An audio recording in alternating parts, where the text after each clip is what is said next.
નમસ્કાર, crime reporters TV ન્યૂઝમાં આપનું સ્વાગત છે। વિદેશી દારૂના જથ્થા સાથે એક ઇસમને ઝડપી પાડતી સુરત જિલ્લા એલસીબીની ટીમ।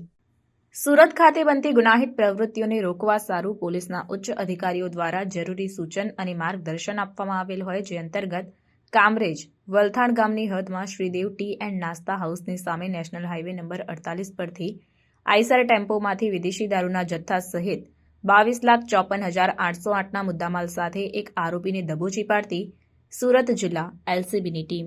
આ કામગીરી દરમિયાન સૈનિકભાઈ ભરતભાઈ ઘોડીની ધરપકડ કરવામાં આવી છે, જ્યારે વોન્ટેડ આરોપીઓ તરીકે પકડાયેલ વિદેશી દારૂનો જથ્થો ટેમ્પોમાં ભરાવી રાજ હોટલ સુધી આપવા મોકલનાર મિતેશ ઉર્ફે બંટી પટેલ અને વિદેશી દારૂનો જથ્થો ભરેલ ટેમ્પો રાજ હોટલ પર લેવા આવનાર અજાણ્યો ઇસમ, જે બંનેની ધરપકડના ચક્રો ગતિમાન કરાયા।